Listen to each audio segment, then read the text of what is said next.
Greetings, greetings, greetings. This is Coach Ivy with the Inspire Her Network, and we are truly, truly excited to bring you another episode of Her Voice Podcast. We hope that you are subscribing to our station so that you won't miss an episode, as we have so much coming forth for you. Listen, in the green room, right? In the green, y'all didn't know we had a green room. In the green room, we already had a very robust, healthy, stimulating, inspiring conversation. So we just want to welcome you in and allow you to join our conversation as we are talking about love in this segment. And so without further ado, again, I am Coach Ivy. And as I tell all my friends all the time, don't judge me, judge your cousin. And at this time, I'm going to pass the mic over to Melonie. Hello, everyone. This is Melonie, and as you know, God is not through with me yet. Hey, it's Lady D. Over to you, Crystal.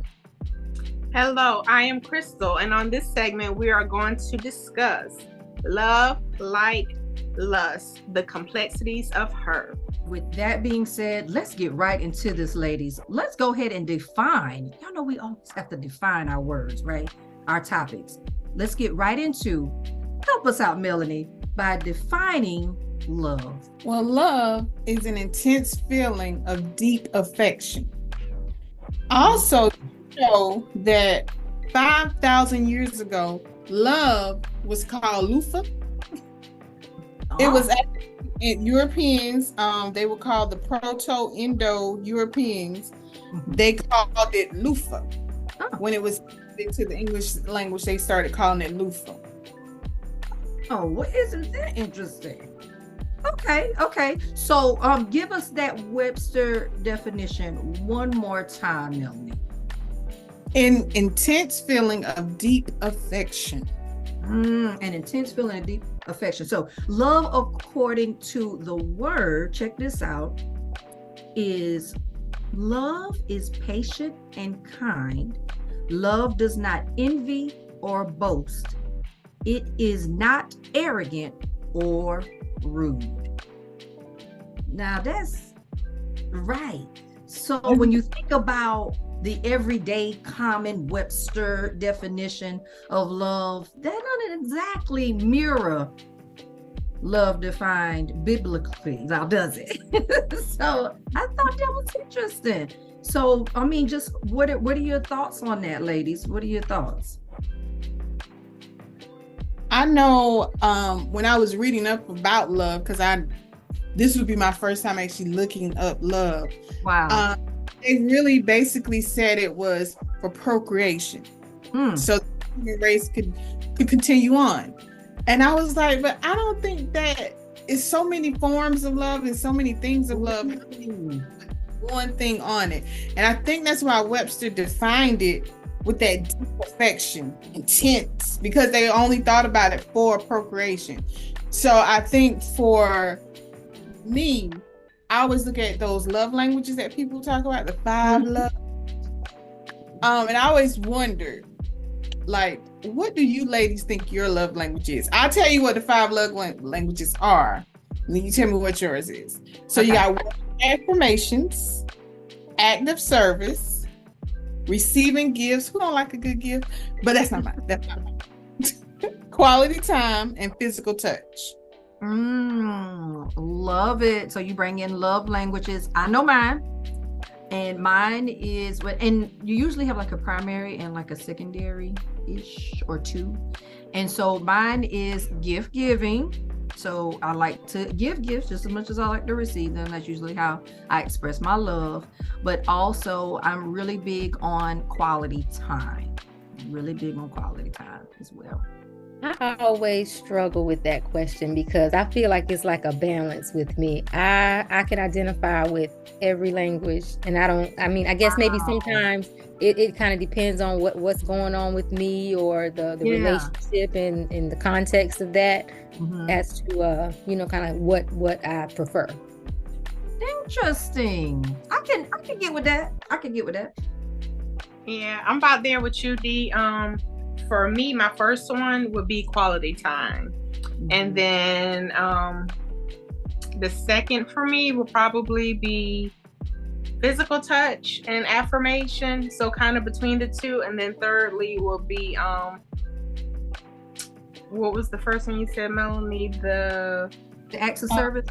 Yeah. Service. I was gonna say, yeah. From what I know, what little bit I know, I think I could see acts of service being. Well, I just wanted to make sure I worded it correctly. Because to me, acts of service tells, just how a person feels, just their efforts that they put into it. But so that and is third on my list, but it's still, all of those are very high priorities for me and are all part of my love language. So I'm right there with you, D. I get it. I feel the same way as you guys do. All of them to me are part of my wheelhouse. But if somebody was like, you gotta pick one, part of me want to pick words of affirmation, just because I like to be told I'm good. Okay. Like, I did good today. Work was good. However, that's my vain side coming out. Quality time is actually my number one, because for somebody to take time out of their day to say hello, to call you, to just see about you, or just to come by and sit and talk, that to me speaks volumes. So quality time will be my first one, and then I'm a cross between words of affirmation and acts of service is my secondary. Yeah. Listen, I don't know if y'all recall, but in I want to say it was our December segment when Melonie talked about, we were talking about gift giving, and Melonie talked about the gift of time. And she said that she likes to block out time for her friends. And if she does that, she was very adamant in letting us know the value of her time. And so now we really understand, like, now that makes sense to me. Oh, because see, that's your language is quality time, right? Okay, I got it. So how do we miss each other in the realm of love, ultimately, as it relates to our love language? Well, I think, and that's why I say that mine is kind of a balance. It really just depends on what I need in the moment. Whenever you're in relationships, you want to know that the person whom you're in a relationship with is paying attention to you. So if you see that I'm maybe running around a lot today or this week, and maybe I need you to pour in an act of service and help me with a few things, or if you see that maybe I'm going through something and I need those words of affirmation, it makes a difference whenever you know that your person or the people that you care about and who say they care about you, like, they're paying attention to what's going on with you. They're being considerate of you. And so I think that's one of the ways that we kind of miss each other, and communications may get messed up because we're just not paying attention and noticing what's going on with our person. Yeah, and what makes them tick, right? Like, that's how you, and when I say tick, it's like what they like. What made them feel better when you did XYZ, or when you gave them a gift or whatever. Like, just paying attention as you try different things too, right? But you're exactly right. The word I got from what you said, Dee, was observation. That was the main takeaway from what you said, is our ability to observe our person, right? Because it doesn't necessarily have to be your spouse, right? We miss our parents in this space. We miss our friends in this space, right? So whatever your person is in that particular relationship, it's very important that you are communicating these things once you're aware of what you need, right? And also being very, very observant of what it is that your friend or your family member or your loved one needs. Yeah, and that's where I am with it. I think it's hard for me to just stick to one love language, because part of being a good friend, good wife, good mother, good employee, anyone that I come in contact with, if I'm going to work with them, whether, on any level, if I got to work with you on this, I need to be able to communicate to you in your love language as well. And I would hope that you would at least put forth enough effort to learn my love language as well, and what works for me. Because if it's not your love language, some people struggle in delivering that to you in your form of what you need, because that's not their strong area. They may be very weak in areas. That may be at the very bottom of the wheel of love languages for them. So they may not know how to communicate according to your love language. But part of being a good person, a good friend, all of those things, I feel like we have to learn how to communicate all the different languages of love, so that we can have healthy relationships, friendships, employee relations, all those things. You don't just want it to be in one way, and one way either going towards you or one way just going towards them. You want it to be back and forth. You want it to work both ways. Okay. All right. Exactly. And I love that you mentioned that we have to learn those things, because oftentimes whenever we have conversations about love and love languages, we're talking about relationships amongst adults, but we also have to remember that our children, they're learning their love languages as well. And oftentimes whenever you meet certain adults and they're communicating and they appreciate certain things, it's because of things that they either got or didn't get as children. So I know that's something that I do with my daughter, just kind of making her, because children can be selfish, right? They want what they want when they want it, they need it right now. So what I kind of do with her is just have her to, okay, stop, hold on a minute, let's be considerate of other people. How do you think that made the next person feel? And also as parents and just being adults that are around children, being able to value how they feel just as much as the next adult, because sometimes adults can kind of brush off how children feel or how they respond to something, and that can really have a lasting impact on that child. Be very dismissive, right? And the reality is they're little people, like they're still people, right? Learning. They're going to become adults, and so although they're not there yet, they're not to be dismissed, right? And a lot of things are still developing and forming, and therefore they're that much more valuable to me at that point, because you're fostering something, you're holding that soft clay in that child. And I tell you what, it's so funny you bring that up, because my son and our languages clash. And so he's very affectionate and he wants hugs. So he's physical touch is his thing. Right. And y'all, when I said what mine was, that was not on my list. Okay. So I really struggle with that. And sometimes I miss it. And I really have to sit in that, and I have to deal with that a lot. It's something I have to really put in the forefront and make an effort to do, because I am not a physical touchy person. Now, I'm not real big into hugs, I hug like this, and so I just really struggle in that space. But that's exactly what my son needs. As I'm learning that it's not just something he likes, but it's something that he needs in order to feel that connection and to know that his mom loves him. That's what is required for me to maintain a good, loving relationship with him. And so again, I have to put forth that effort. So it brings me to the word of compromise in our love language, right? Because even though we've talked about our ability to be flexible and operate in all of them, the reality is I think Crystal kind of danced around this a little bit to say that you're still going to be stronger in some areas, as you were talking about some weaknesses, Crystal, for some people. Therefore, you have areas that you come more natural to you. And so then you're going to find that you're going to have to compromise. I have to compromise and let him hug me.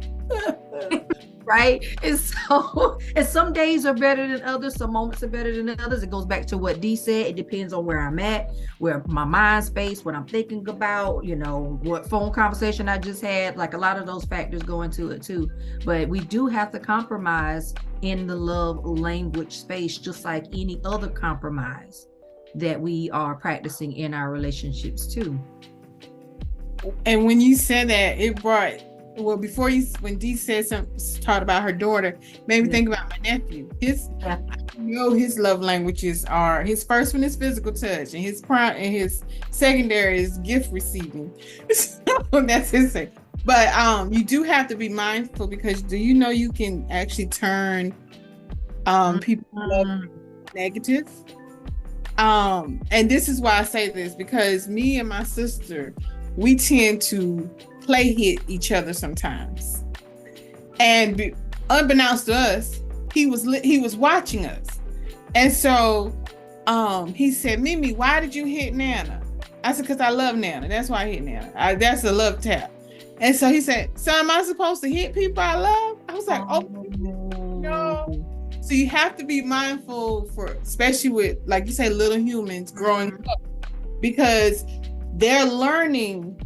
Not only are they learning what love languages are, they're developing their love languages. And it did not dawn on me when I said it that he would associate that with hitting, and we had to really quickly clean that up. Like, no, that's not what that is. I had to really sit down with him and talk to him and let him know that no, that hitting someone is not actually showing them love. And so we are now mindful on any kind of jokey things we may do in front of him, and what we say about what we're doing. So you have to keep that in mind too when you're thinking about kids and how they're growing up and learning what they love and what they, like you say, like. And by the way, like is having the same characteristics or quality or similarities. So you're right. He loves that physical touch. He don't just like it because y'all don't have that. So he loves that physical touch. Speaking of which, can you expound on that to help us to better understand the difference between love and like? So for me, how I look at things, I love everyone. I love everyone on this earth. I do. Well, whether I like you or not, I say right. I say that because to me, love is an unconditional thing. I'm not going to put a condition on you, on how I treat you and how I feel about you. I'm gonna be as, like I said, he ain't through with me yet, but I try to kind of. My mom always said, treat people like you're entertaining angels, and that's what I try to do. But I don't have to like you because, like it says, same characteristics, same qualities. You might not possess the qualities in which I want to be around. So because you don't possess those qualities, I don't like you. But I still love you because you're a child of God. So that's for me, that's where it goes in at. For love, love, it's intense, it's a feeling, it's a deep affection. I have affection for you because you are a child of God and you are someone that you are beautifully, wonderfully made. No matter what the makeup is what it is, and you are who you are. But for me, I don't have to like you because your qualities may be different from mine. But I can't be mad at you for the qualities in which you have. Those are what you have. That's what you want. Go for it. I'm backing you on it, but I ain't gotta be around you. So to me, that's love and like. You couldn't have rolled it out any better. That's just real talk. Ain't no need to fluff. I know for me, in answering and responding to that question, Ivy, to me, like is like, I like how you make me feel. I appreciate how you make me feel. There's something about the way you make me feel that's good. When I love, to me, is more, okay, well, I like how you make me feel, and now in turn, I care about how I make you feel. So it's I've always heard that love is an action word, right? So what is it that you do? Whatever you do for me should be out of love, and whatever I do for you should be out of love. Oh, she done brought the psychology in the mix. Like, I couldn't even repeat that if I wanted to. You know what I'm saying? That was a deism. Ooh, I like that, a deism. That's it. Yeah, that was good. Okay. Yeah, that makes complete sense, Steve. I can see that, because if you love a person, like based on what the definition said, Melonie, love is unconditional. You love a person no matter what they do. If you like a person, you can like and you can dislike. If you love a person, you may not like them, but you're also not going to put conditions on your love for them, whether that be, and when you can talk to them, when you can't talk to them, but you always want to have their best interests at heart, I would say. Whereas if you like someone, when it starts getting uncomfortable and you're just not happy or satisfied within it, you can kind of start detaching yourself from it. Whereas with love, you're not going to detach yourself from someone. You may start putting some restraint on the relationship, but the love and the feeling is going to be the same. The overall feelings you have for them will always be the same no matter what. And then that kind of starts bringing in how that plays into relationships as well. And then this takes it into a deeper dive. At that point, is it truly love or is it lust? Come on. The people not ready. So I'm going to tell you the difference between love and lust. Well, let me just give you the definition of lust. Lust is a very strong sexual desire. So that feeling that you have for someone, is it sexually driven or is it just naturally driven? What is it about this person that attracts you to them, that gives you this strong feeling for them? Is it sexually based or is it just the overall person? Could you see yourself still being in their life if you took the sexual aspect out? Right. Or not? And I was going to take it a whole nother step and say, you can even take sexual out of it, just a very strong desire. Do you desire what they do for you? Do you desire what they have for you? Or do you truly love them for who they are? So, that's a thought too. Wow. So that's a maleism. It really is. But I think that's why we have to truly educate ourselves on, first of all, what love is. We have to know what love is. And as sad as this is, most people don't know what love is outside of your relationship with your parents or possibly your siblings. You may not ever really experience love till you're older to get a true understanding of, okay, so this was never love the whole time. You even have some relationships where parents just take care of their children, but they don't nurture them. They don't love them. They do it because they know they have to do it. They're providing. Exactly. And like you said, as a child, you're fostering that in them. So many adults are broken and go through relationships, friendships, everything underneath the sun because they don't know what truly love is. And they have to experience that and get an understanding of it and educate themselves on their love languages and figure out what love truly looks like. Because some people never experienced that as a child.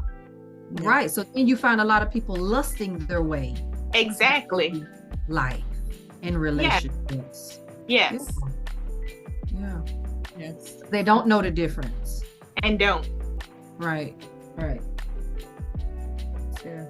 And I think sometimes people don't realize that love can also be I don't want to say a sacrifice, but it can be not a commitment. I always think about y'all know he ain't through with me yet, so I don't know the scripture. Bible, where he be like, he gave his only begotten son. Yes. I don't even have kids, but to give up one that I don't have yet already volumes to me, because I'm like, I don't even want to give up the ones I don't have. Yes. His only begotten son. That type of love for people. I think sometimes we don't realize, some people don't even realize that love is deeper than just a moment. Ooh, okay. It's without restraint. Just the moment. Yeah. But what are you really giving up in that moment? I see what you're saying, because as you related to the word, this ultimate sacrifice that was made for us, right? And that demonstration of God's love. How you're saying ultimately love is so much deeper.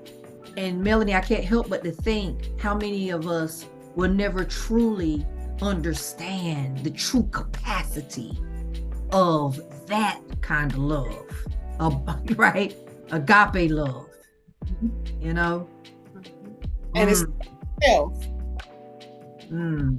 Starts with self and then it builds from there. Yeah. And that's why it's so important that we have to educate ourselves and teach ourselves what love is, what love looks like. Otherwise, we will not have successful relationships and friendships and things like that, because you have to understand what really goes on in those relationships. You have to have love. If there is no love, you can't have anything else. It's not going to be long term. It will be short term until you go through the motions and then it's over with. But with love, like I said, there is no restraint. And because I love someone, I'm going to make it my business to see about them. I'm going to make it my business to be there for them. Even when I don't want to be there for them, I'm still going to be there because I love them and I want what's best for them. That's good. That makes you think about self-love. And I won't go down that rabbit hole, right? But it really starts with, and that's what triggered me to say that, Crystal, when you said it starts with loving yourself. And so many of us don't even have love for ourselves and we have so many insecurity issues and identity crisis and things of that nature that we really need to deal with, because how can you love someone else outside of yourself if you don't love yourself? Right? But so many of us have not been truly in true relationship, even with our parents, to be able to understand really what that's supposed to look and feel like. And so again, we find ourselves dealing with adults or even ourselves really navigating relationships through this temporary feeling that we think is love, because we're just taking a stab at it. We're just taking a stab at it. But yeah, that's good. And as you educate yourself on love and healthy relationships, you then can kind of foster them in a better way as you learn what they are. But if you never figure out what they are, we find ourselves in these cycles of being with people, being in friendships and all these other things that are just not healthy for us, or we don't know how to work through problems or show emotion for other people, but we expect them to show it to us. So it's not going to last, or it's not going to work if you don't understand the whole love thing. It's not always going to be what makes me happy. It's not always going to be about me, but it's about both parties in any type of relationship have to put forth effort. And as you go down that cycle of educating yourself as to what love is, you then even learn that, okay, well, if this person is not reciprocating it, then maybe they don't feel the same way I do. So I need to start putting limitations on. I can still love them, but I'm not going to put myself out here to be vulnerable to the things they're doing. Or maybe I was lusting after them, or they were just lusting after me, but I know we are not in the same space. Right. And then you can take care of yourself and your feelings, because realistically, you can't love someone else, like Coach Ivy said, until you know what love is yourself. You can't be with a person who wants to love you and all the aspects of you if you don't love all the aspects of you, because no matter how much they try to love on you, you're going to resist that. Oh, resistance of love. Ta-da. That's a part 2, right? Resistance of love. Wow. Have any of you, and you don't have to tell the whole story, but just a matter of just transparency, ever found yourself in a relationship where you resisted their love? I have. Yeah. And it was because, for one, it was uncomfortable for me. Yes. Not knowing truly, of course, what love was in that aspect, or what love looked like, because I thought them calling out my weaknesses, or I thought they were trying to kind of, how they say you blow out someone else's candle to make yours shine bright. I felt like they were trying to damper me and what I bought and things like that, and that wasn't it. But in order to be my best me, I had to pull those bandages off and accept those blemishes and everything else for what they were. Wow. And they were trying to do that from a loving, healthy place. And I just couldn't take it because I hadn't accepted it myself. But I also didn't know what it was for someone else to love you in those areas. I always just thought them coming at me that way was to tear me down, not to tear me down only in the moment so that I could be stronger and get past that, and it would no longer be a hindrance to me. It was laying the foundations for love to truly be there, but it was too late once I fully understood that. And it took, multiple cycles of that, different friendships, like I said, relationships, just having to go through that. And then at some point I said, okay, this is a repeated pattern. What's really going on here? Yeah, listen, that's good stuff right there. And what we fail to realize, let me tell you what I heard as well, is that love is correction. It is. Oh my gosh. And we struggle and we be all wrapped up in the spirit of offense. Yep.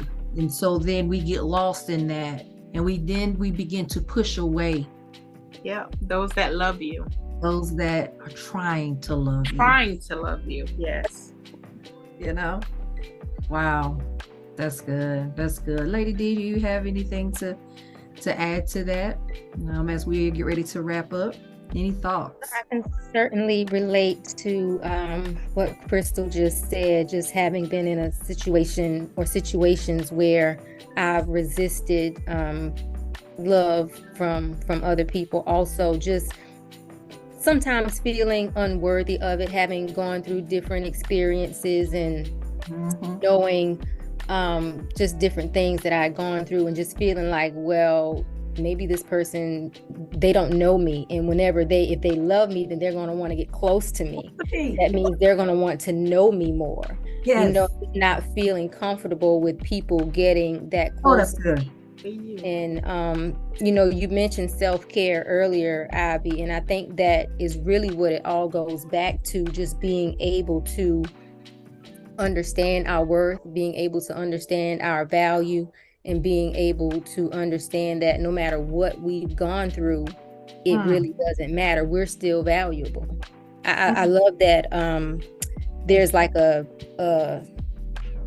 I don't know what you would call it, like an example where people would have like a dollar bill or something, and they would tear it up. They would, put dirt on it. They would ball it up and just do all types of things to it, but it's still worth $1. Yeah. It's still worth $1. And we have to understand that about ourselves. And whenever we think about where we came from, I mean, the God that created this universe, he put his stuff in us. He put his stuff in us. So there's nothing that we can go through as we go through our journey of life that is going to devalue us to a point where he can't use us, where we're no longer worthy. And I believe that we just have to do the work, because I mean, life be lifing. We go through some things and we get to feeling some type of way a lot of times, and it could really have a negative impact on our self-worth. It can have a negative impact on our self-esteem, what we think about ourselves, the way we relate to other people, and the way we allow other people to relate to us. But we have to always go back, and we're talking about the different love languages, words of affirmations and gifts and service and time. And God has given us all of those things. He's given us all of those things. He expresses his love to us in every way. So there is a balance. Whether we have that balance in our lives or not, that's our work. That's what we have to do.